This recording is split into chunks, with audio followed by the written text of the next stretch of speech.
Hey guys, welcome back. एक और episode के रिव्यू में आपका बहुत बहुत स्वागत है। दोस्तों, आखिरकार हमारी प्यारी मुस्कान के चेहरे पे हमें स्माइल देखने को मिली है। खासकर जब वो शहज़ादा के साथ बातचीत करती है तो एक अलग ही चेहरे पे स्माइल आ जाती है बंदी के, और काफ़ी ग्लो बढ़ जाता है चेहरे का बातचीत करते हुए। और आखिरकार मैं इंतज़ार कर रहा था कि ये लड़की इतनी गुमसुम गुमसुम क्यों है भाई, क्योंकि जब तक तुम कैमरे पे बोलोगे नहीं, जब तक तुम अपना पॉइंट ऑफ व्यू नहीं रखोगे तो कैमरा कोई तुम्हारी तरफ फोकस कर ही नहीं सकता। अभी फोकस से दूर कौन कौन है? चुम को नहीं दिखाया जाता क्योंकि वो कुछ नहीं बोलती। नायरा को नहीं दिखाया जाता क्योंकि वो कुछ नहीं बोलती, अपना पॉइंट ऑफ व्यू नहीं रखती। ऐसा ही मुस्कान का था। मुस्कान अभी तक पिक्चर में नज़र ही नहीं आ रही थी, लेकिन जब शहज़ादा धामी क्योंकि बातचीत करता है तो शहज़ादा धामी बात करेगा तो फोकस थोड़ा बहुत आ ही जाता है कैमरे का। और आखिर में मुझे ऐसा लग रहा है, अगर ऐसी सब कुछ चलता रहा और शो में अगर रही, दोनों लोग ये रहे, मतलब एक महीने तक भी अगर इन्होंने वक्त साथ में गुजार लिया तो ये एक लव स्टोरी बनती दिखाई दे रही है मुझे। क्योंकि शहज़ादा को वो शहज़ादा तो बोल रही है, उसके बाद शहज़ादा जी लगा रही है। ऐसा होता है क्या? शहज़ादा जी मतलब रिस्पेक्ट वो इतनी ज़्यादा कर रही है और अपने चाचा से इंटरेक्ट करने की कोशिश कर रही है कैमरा के थ्रू कि चाचा मैं यहाँ ठीक हूँ, अकेलापन अब मुझे नहीं लग रहा है। आ, ये एक पता होगा कि हाँ मेरे घर वाले चिंता कर रहे होंगे कि मैं किसी से बातचीत नहीं कर रही हूँ, तो कैसे मुझे वहाँ पे एडजस्ट कैसे कर पाऊँगी। तो आखिरकार बोल दिया उसने कि भाई शहज़ादा ने मुझसे बातचीत की है और मैं अब खुश हूँ, ठीक हूँ। अब चाचा से बातचीत की है शहज़ादा के बारे में, तो इसका मतलब यही है कि आने वाले दिनों में हम लव स्टोरी देख सकते हैं इन दोनों की। कोई मुझे अब शौक नहीं लगेगा कि अगर मैं इन दोनों की लव स्टोरी, भाई बहुत इनोसेंट है यार, वो कैसे सरवाइव कर पाएगी? सबसे बड़ी चिंता तो मुझे इस बात की भी है। ऐसे लोग सरवाइव, मतलब ग्लैमर है, ठीक है, इनोसेंट है, बहुत ज़्यादा क्यूट है, खूबसूरत है, लेकिन इनोसेंट बहुत है, सरवाइव कैसे कर पाएगी? ये देख के मैं हैरान था कि उसने बोला कि जितनी मैंने तुमसे बात कर ली है शहज़ादा से, इससे ज़्यादा मैंने आज तक लाइफ में किसी बंदे से बात की नहीं है। ये मेरे लिए शॉकिंग था। इतनी ज़िंदगी निकल गई उसकी, 22-23 की होगी, और उसने इतनी लंबी बातचीत ही नहीं की है किसी से। खैर वो तो जो भी है सच वो जाने, लेकिन इनोसेंट देखो हमें भी दिख ही रहा है स्क्रीन पे, बहुत ज़्यादा इनोसेंट है। और बाकी सब लोग भी बोलते नज़र आ रहे हैं, शहज़ादा धामी ने भी बोला है कि भाई इनोसेंट अगर देखना हो तो वो कोई मुस्कान को देख ले, है ना। तो यहाँ पे लग रहा है दोस्तों कि रिश्ता पक्का समझा जाए और मिठाइयों की तैयारियाँ कर लीजिए जो शहज़ादा धामी के फैंस हैं। ठीक है, आगे जाके देखते हैं क्या हो सकता है इनका। बाकी अगर ये नॉमिनेट वगैरह नॉमिनेशन में आ जाती है या फिर बाहर चली जाती है तब तो कहानी ख़त्म है, कुछ नहीं हो सकता। लेकिन जो नॉमिनेशन की प्रक्रिया दिखाई जा रही है उसमें किसी ने नोटिस नहीं किया है। अभी मुस्कान को नॉमिनेट किसी ने नहीं किया है, आई थिंक। बता दूंगा मैं इससे अगली वीडियो में कौन कौन नॉमिनेट है। ठीक है, तो मुस्कान सेफ़ है, डोंट वरी। उसके बाद बात कर लेते हैं एक और कैरेक्टर चुम के बारे में भी बातचीत कर लेते हैं, नायरा के बारे में बातचीत कर लेते हैं। इनको नहीं दिखाया जा रहा है, स्क्रीन टाइम नहीं मिल पा रहा है इनको, पता है क्यों? क्योंकि कोई अपना पॉइंट ऑफ व्यू नहीं रख रहे हैं ये लोग। कुछ भी बोलने से डर रहे हैं, घबरा रहे हैं कि कहीं कोई उड़ता तीर हम पे ही ना आ जाए, है ना, ये डर है। होता है, ये सबके साथ ही होता है कि भाई मैं कुछ बोलूँ और मेरी ही बात मुझ पे उल्टी पड़ जाए, तो ये सोच के ये लोग अपना पॉइंट ऑफ व्यू नहीं रखते, और ये बात गलत है। एक होता है बेबाक अंदाज, जैसे हेमा है, वो कुछ भी बोल रही है, कुछ भी बोल रही है, इतना मुंह फाड़ फाड़ के बोल रही है, और मुंह मतलब कोई ऑब्जेक्शन उठाता है कि भाई तुम्हारी आवाज़ इतना तेज़ क्यों है, लाउड क्यों बोल रहे हो, तो उसके पास एक्सक्यूज़ है कि मैं गांव से हूँ। मतलब गांव से हैं, हम भी गांव से ही हैं, तो क्या मुंह फाड़ के इतना चिल्ला चिल्ला के बोलते हैं क्या? इरिटेट क्यों करते हैं ये गांव वाले यार? आई मीन हम भी गांव वाले ही हैं भाई। कुछ भी गलती हो जाए तो मैं गांव से हूँ, ये क्या बात हुई? खैर आगे बढ़ते हैं। आज मौका मिला था तेजिंदर को और हेमा को कि भाई तुम्हें अगर जेल से बाहर आना है तो वेलकम है आपका, बाहर आ सकते हो।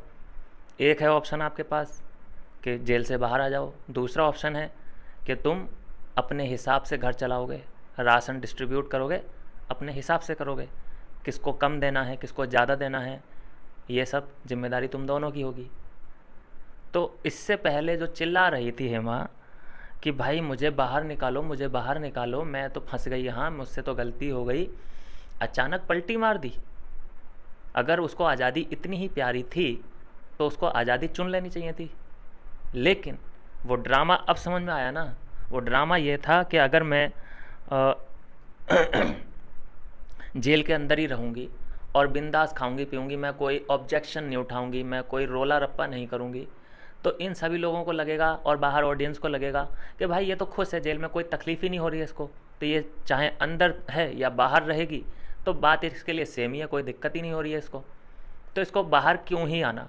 लेकिन उसको ड्रामा करके ये दिखाना था कि मैं बहुत तकलीफ़ में हूँ, मेरे ऊपर तो अत्याचार हो रहा है, जुल्म हो रहा है और मैं तो इससे बाहर निकलना। अब उसके दो फ़ायदे होते हैं, एक कि लोगों की अंदर जो घर वाले हैं उनकी नज़रों में मतलब सिंपत्ति मिलती है, उन लोगों की अटेंशन मिलता है, घर वालों का अटेंशन मिलता है और कैमरों का अटेंशन मिलता है, और जो ऑडियंस है बाहर जो हम तुम लोग देख रहे हैं हम लोग का सिंपत्ति मिलती है कि अरे बेचारी को, सब तो बाहर इंजॉय कर रहे हैं, हंस खेल रहे हैं सब एक दूसरे के साथ, और हेमा अंदर है और उस वो इन्जॉय नहीं कर पा रही है, सिर्फ तेजिंदर बग्गा सिंह हैं जिससे वो बातचीत कर सकती है।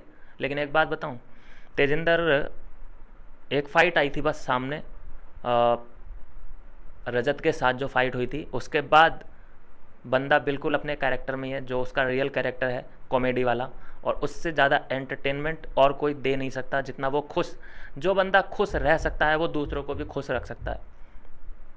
एक प्रिडिक्शन की थी मैंने कि कहीं ये तेजिंदर सिंह बग्गा कोई इरिटेटिंग कैरेक्टर ना निकल आए, तो ऐसा नहीं है दोस्तों, बिल्कुल वो फ़नी कैरेक्टर ही है।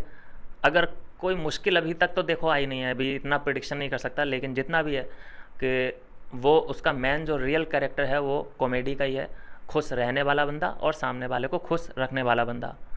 अब एक और कैरेक्टर है जो कि खुश रहता है, अपना पागलपन दिखाता है, उसको कोई टेंशन नहीं है कि लोग मेरे बारे में क्या सोचेंगे क्या नहीं सोचेंगे, वो कैरेक्टर है श्रुतिका का, श्रुतिका आई थिंक, यस। तो श्रुतिका का भी यही कैरेक्टर है, उसको बिंदास वो बोलती है अपना जो भी उसको बोलना होता है, उसको पता है कि मेरी टूटी फूटी इंग्लिश है, मेरे थॉट्स यहाँ पे किसी के साथ मैच नहीं कर रहे हैं, लेकिन फिर भी वो बिंदास बोल देती है और ख़ुद अपना मजाक उड़ाने में आगे रहती है। इसलिए उसके कैरेक्टर को पसंद भी किया जा रहा है, अंदर घर वाले भी सब लोग पसंद कर रहे हैं उसके कैरेक्टर को, बाहर ऑडियंस भी पसंद कर रही है कि हाँ भाई ठीक है ये कैरेक्टर खुश रहता है, यार कुछ भी बोल रही है, अपना पॉइंट ऑफ व्यू तो रखती है, वो एंटरटेन भी कर रही है, उसकी बातों पे हंसी आती भी है, कोई इरिटेटिंग कैरेक्टर नहीं है। इरिटेटिंग कैरेक्टर एक जो दिखाई दे रहा है कि गांव का कार्ड नहीं खेलना चाहिए कि भाई मैं गांव से हूँ तो मेरी आवाज़ लाउड निकलेगी। अच्छा कोई भी जोक होता है, कोई शायरी मारता है या फिर वो वकील साहब है वो बग्गा बग्गा करते हुए जाते हैं, तो ये हर बात को ओवरलैप करने की कोशिश करती है हेमा। कोई शायरी बोलता है तो उसके ऊपर से अपनी बात को ओवरलैप कर देती है, मतलब वो हर चीज़ में हर किसी के कॉन्वर्सेशन में अपना इंटरफेयर इसलिए करना चाहती है कि उसे कैमरों की अटेंशन चाहिए। अभी लास्ट में भी यही हुआ, कैसे बग्गा जी को पटा लिया कि ऐसा ऐसा करना है हमें, अब बग्गा जी ने दिमाग लगाया नहीं, बग्गा जी हालांकि चाहते थे कि आज़ादी मिले यार, लेकिन क्योंकि भैया औरत का चक्कर, बाबू भैया औरत का चक्कर, ये वाला सीन जब हुआ, अब ब्रेन वॉश करने में उसने 2 मिनट नहीं लगाए, कर दिया ब्रेन वॉश कि यहाँ पे हमें फ़ायदा है, बाहर जाके ना हमें सिंपत्ति मिलेगी, हम लोग इनके जैसे ऑर्डनरी हो जाएंगे, आम बिल्कुल। अभी हम खास हैं कि हम जेल में हैं, जितना जेल में हम रहेंगे उतना ही हमारी बाहर इज्जत बढ़ेगी, है ना, जो फार्मूला गांधी जी ने अपनाया था, आई मीन मुन्ना भाई ने अपनाया था। तो ऐसा हर किसी के साथ ज़रूरी नहीं है कि जेल में जो है उसकी इज्जत बढ़नी ही बढ़नी है। हाँ बग्गा जी का अलग सीन है, लेकिन हेमा का कुछ अलग सीन बनता दिखाई दे रहा है, जैसी उनकी पर्सनैलिटी निकल के आ रही है। तो हेमा को तो ऑडियंस देखेगी क्या करना है क्या नहीं करना है, लेकिन इमेज सच में हेमा जी की ख़राब ही निकल के आ रही है अभी तक, क्योंकि उन्हें अच्छा खासा सीन था कि बाहर निकल के आ सकती थी, लेकिन नहीं चुना। वो चुन रही हैं कि मैं इन सब पे रोल इन करूँगी, इन पे सब पे हुकूमत चलाऊँगी। बतलाइए इतना। चलिए खैर ये गेम है तो गेम तो गेम के हिसाब से खेल रही है, वो सोच रही है कि मैं यहाँ पे इन लोगों पे हुकूमत चलाऊंगी तो मेरी बाहर इमेज जाएगी, अच्छी जाएगी। ऐसा कैसे हो सकता है? मतलब वो अगर गेम खेल रही है तो किसको, अपने लिए खेल रही है कि ऑडियंस के लिए खेल रही है? सच में जो अंदर है बंदा वो इसलिए अंदर है, बिग बॉस लोग इसलिए जाते हैं कि लोग उनको अच्छे वे में जाने, है ना? ज़्यादातर का मोटिव तो यही होता है, अपनी जो ख़राब आदतें हैं वो वहाँ पे नहीं शो कराना चाहते, कोई कराना नहीं चाहता कि मेरी कोई ख़राब इमेज बने। लेकिन ये सोच रही है कि मैं इन सब पे रोल करूँगी, इन पे सब पे हुकूमत करूँगी तो मेरी इमेज बाहर अच्छी जाएगी। ये कैसे हो सकता है? ये बिल्कुल, डिक्टेटरशिप को तो कोई एक्सेप्ट करता ही नहीं है। तो खैर ये विलेन बनने का काम शुरू किया है यहाँ पे हेमा ने, और तो कुछ नहीं है।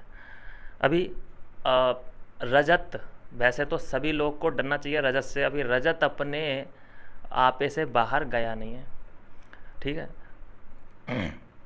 रजत अगर अपने आपे से बाहर हो गया ना तो ये सभी लोग एक एक हाथ के हैं उसके, एक वो जितना जी जी करके बात कर रहा है ना, बिवन भाई, है ना, अविनाश भाई, शहजादा भाई, मेहरा भाई, और उसको कोई रजत भाई करता हुआ मुझे नहीं दिखा है अभी तक। आपको दिखा हो तो बताना कि रजत भाई क्या हाल चाल, मतलब रजत भाई इधर आओ, या रजत भाई ये काम कर देना। रजत बोल रहे हैं उसको सब, रजत, और वो सबको कर रहा है भाई भाई भाई भाई। वो इसीलिए बोल रहा है कि इन लोगों के ऊपर तो आएगा नहीं, मेरी इमेज बाहर क्या है उसे पता है। और बिग बॉस वाले ये तैयार बैठे हैं कि जैसे ही ये किसी पे अटैक करता है, अपना पावर दिखाने की कोशिश करता है, तो हम इसको गुंडा घोषित कर देंगे, है ना? और बाहर कुछ इन्फ्लुएंसर भी ऐसे बैठे ही हैं जो एल्विश आर्मी, एल्विश के ख़िलाफ़ हैं, और एल्विश गैंग के जो भी जाते हैं अंदर उनके ख़िलाफ़ रहते ही रहते हैं। उन्होंने तो एक लिस्ट बना के रखी है कि जो एल्विश के टच में है वो बंदा अगर जाता है अंदर तो वो विलेन है। तो इसी इंतज़ार में अंदर ही नहीं बाहर भी लोग बैठे हैं कि कब ये रजत अपने असली उसमें आए। जैसे ये बाहर करता है, लोगों को तोड़ फोड़ देता है, ऐसे ही किसी अंदर को तोड़े फोड़े और हम इसको गुंडा घोषित करें। ये वाला सीन है, लेकिन अभी तक कंट्रोल करके रखा है। लेकिन मुझे ये समझ नहीं आ रहा कि अविनाश का मुझे यार सबसे बड़ा अच्छा, मतलब वो पर्सनैलिटी वाइज मुझे अभी तक सबसे क्यूट बंदा लग रहा है वो। जैसे कोरियन ड्रामा में होता है ना वो मेन हीरो, है ना, वैसा मुझे अभी तक वो लग रहा है। कोई अभी गलती नहीं कर रहा है, वो सब लड़कियों से अच्छे से बात कर रहा है, सेंस ऑफ ह्यूमर उसका कमाल का है। लेकिन रजत के साथ उसकी नहीं बन रही, आई डोंट नो क्यों नहीं बन रही। मैं चाहता हूँ कि रजत के साथ उसकी बने, और मुझे ऐसा लग रहा है कि अगर मिसअंडरस्टैंडिंग इनकी क्लियर हो जाए तो ये दोनों बहुत अच्छे दोस्त बन सकते हैं भाई। लेकिन ऐसा होता हुआ नहीं दिखाई दे रहा है भाई। बहुत क्यूट बंदा है वो यार, रणवीर कपूर जैसा दिखता है वो मेरे को। जिसको दिखता है रणवीर जैसा, देखो हेमा ने भी बोला था कि यहाँ पे सबसे हैंडसम बंदा कोई अगर घर में है पर्सनैलिटी वाइज तो वो अविनाश ही है। लेकिन रजत के साथ उसका पता नहीं एक्सीडेंटली हो जाता है। वो कोई ये नहीं है कि दोनों के मन में एक दूसरे के लिए ग्रजेस है, नहीं, ग्रजेस वगैरह कुछ नहीं है, बस एक्सीडेंटली हो जाता है। जैसे आज हुआ कि तू उससे कान में फुसफुसा के बात क्यों कर रहा था, तो उसने बोल दिया कि मेरी मर्ज़ी। यहाँ पे ट्रिगर्ड कर गई रजत को ये बात कि यार तेरी मर्ज़ी, मतलब रूल चल रहा है, ये रूल है कि फुसफुसा के बात नहीं करनी है कान में, तो तेरी मर्ज़ी। मतलब ये एटीट्यूड जब दिखाया कि मेरी मर्ज़ी, और रजत को एटीट्यूड, लड़कियों का तो एटीट्यूड वो सहन कर लेगा भाई। लड़कियां उससे कुछ भी कह लें, उसके ऐसे भी मार देंगी ना, वो सहन कर लेगा, वो कुछ नहीं बोलेगा, अरे क्या ये फूल टकरा गया मुझसे। लेकिन कोई बंदा, लड़का, कोई एटीट्यूड रजत को दिखा दे तो भाई वो बहुत प्यार से हैंडल करेगा। अब पता नहीं यार आगे जाके क्या होगा इन दोनों का, जो भी होगा सामने ही होगा। अब बात करना ज़रूरी है दोस्तों बिग बॉस के ऊपर भी। बिग बॉस क्या सोच रहे हैं, है ना? सबसे बड़ा सवाल ये है, बिग बॉस के पास क्या दूसरा कोई कंटेंट नहीं है क्या?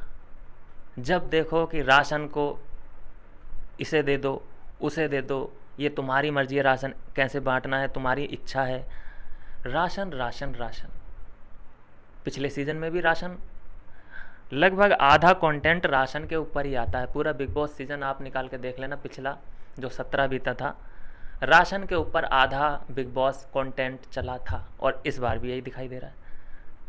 क्या और टास्क होते हैं, कुछ भी होता है वो कराओ ना, पानी उछलवाओ एक दूसरे के ऊपर, ऐसा कोई टास्क दो कि जेल के अंदर डालो किसी को और टेस्ट करो उनको कि भाई जो सबसे पहले निकलेगा वो नॉमिनेशन में जाएगा, और जो सबसे ज़्यादा देर तक रह सकता है, सह सकता है, वो सेफ हो जाएगा नॉमिनेशन की प्रक्रिया में। नॉमिनेशन कैसे होते हैं? हाँ भाई, खड़े हो जाओ सब लाइन से, अब बताओ तुम्हें कौन नहीं पसंद, तुम किसको करना चाहते हो नॉमिनेट। ये क्या बात हुई? ये कोई बात नहीं हुई। नॉमिनेशन में वो जाना चाहिए जो कैपेबल नहीं है, जिसके पास सहन शक्तियाँ नहीं है। टास्क के दौरान टास्क कराओ ऐसे। खैर, जो भी सोच रहे हैं वो भी कुछ ना कुछ सोच के ही कर रहे हैं। पता है क्या है, खाने पर ही क्यों आती है, राशन के ऊपर ही हर बात क्यों आ जाती है बिग बॉस की कंटेंट को लेकर? उन्हें ये लगता है कि सबसे बड़ा और बढ़िया कंटेंट अगर शुरुआत होगी तो राशन से ही हो सकती है बढ़िया शुरुआत। पता है क्यों? क्योंकि किसी को भी, आप अपने आप को ही देखना, पूरे दिन में आप मात्र 2 या 3 ही रोटी खाना, ठीक है? और फिर अपना माइंड का प्रोसेस देखना कि क्या सोच रहे हो। फिर जब भूख लगती है तो बंदा सोचता क्या है? जब बंदे को भूख लगती है और उसको पूरा खाना नहीं मिलता है ना, खाली पेट में दिमाग की बत्ती गुल हो जाती है। तो यही वो माइंड गेम है उनके पास कि जब मैं इनको खाना कम दूंगा और इनके दिमाग के कीड़े बोलेंगे कि भाई खाना खाना खाना, तो फिर ये एक दूसरे से प्यार से बात नहीं कर पाएंगे, ये एक दूसरे से इरिटेट होंगे, एक दूसरे की शक्लें इनको अच्छी नहीं लगेंगी, फिर इनके अंदर के जानवर जागेंगे और जिसकी वजह से हमें कंटेंट मिलेगा। ये सबसे बड़ा रीज़न है कि ये राशन के ऊपर बेट ज़्यादा लगाते हैं। इन्हें राशन के ऊपर बहुत ज़्यादा भरोसा है कि भाई कंटेंट निकलेगा तो यहीं से निकलेगा। बहुत ज़्यादा दिमाग की हिल जाती है अगर भूखा कोई रहे, और वो भी इन लोगों को जो अंदर सेलिब्रिटी हैं। ये तो लगभग हमेशा खाने वाले, हर दूसरे पहले घंटे में कुछ ना कुछ इनके मुंह में चलता ही रहता होगा जब ये बाहर रहते थे। लेकिन अचानक इनका राशन पानी, दाना पानी बंद कर दिया जाए तो वाकई इनके दिमाग पे बहुत ज़्यादा गहरा असर पड़ेगा उस बात का, और ये आपा ऐसा खोंगे। और यही चाहते हैं बिग बॉस कि बस ये कब अपने असली रूप में आए हैं ना। मुझे तो यही लग रहा है। एक कंटेंट ये सबसे बड़ा कंटेंट है इनका। बाकी टास्क वगैरह कराएंगे, उसमें निकलेगा कंटेंट। अभी कल अभी अभी एक प्रोमो जो आ चुका है, उसमें नॉमिनेशन भी हुआ है, हो रहा है, और जो तस्वीरें आ रही हैं विविन के ऊपर जो इल्ज़ाम लगाए जा रहे हैं, विविन को कंपेयर किया जा रहा है पहली बात सिद्धार्थ से। कान खोल के सुन लो, कोई विविन और सिद्धार्थ की कंपैरिजन नहीं हो सकता कभी भी। ये जो कर रहे हो ना, बहुत बड़ी बेवकूफ़ी कर रहे हो तुम लोग। सिद्धार्थ अपनी जगह है और विविन अपनी जगह है। सिद्धार्थ को अपनी जगह रहने दो। सिद्धार्थ का कंपैरिजन किसी भी ऐसे वैसे बंदे के साथ ना करा जाए तो बहुत अच्छी बात है। अभी से उसके अंदर सिद्धार्थ दिखने लगा है लोगों को, पता नहीं कहाँ से दिखने लगा है। अभी उसको आए हुए 2-3 दिन नहीं हुए हैं, अभी उसने कुछ देखा नहीं है। अभी तो वो लड़ाई फाइट कैसे करेगा, अभी तो काम है। सब लोग उसकी सुन पता है क्यों रहे हैं? क्योंकि पहले से उस पर ठप्पा लगाया गया है कि ये कलर्स का फेवरेट है, इसलिए सब लोग उसकी बातचीत सुन रहे हैं। कोई उसका मुंह ना लगाए अगर वो कलर्स का नाम ना हो उसके साथ जुड़ा हुआ तो। क्या बात यार। एक और जो ट्विस्ट डालने की कोशिश की है कि 2 लोग बहुत कंफर्टेबली रह रहे हैं अंदर, है ना। 2 लोग बहुत कंफर्टेबल रह रहे हैं तो ये बात खटक गई। बिग बॉस ऐसे थोड़ी ना कि जेल में तुम रोल इन करोगे तो तुम अब तो मज़े मज़े तुम्हारे। किसी को मज़े में नहीं देखना चाहते बिग बॉस। बिग बॉस उसके मज़े कराएंगे, उसकी रिस्पेक्ट करते हैं जो कंटेंट देगा। सिद्धार्थ की इज्जत क्यों करते थे बिग बॉस? एक अलग से फैसिलिटी क्यों दी थी? आपने देखा होगा, अलग से रूम दे दिया था, तकिए वकिए एलईडी सामने लगा दी थी, कैमरे कि भाई तुम देखो कि अंदर घर वाले क्या कर रहे हैं। किस वजह से? क्योंकि बहुत ज़्यादा कंटेंट दिया था सिद्धार्थ ने, मेहनत भी बहुत ज़्यादा की थी।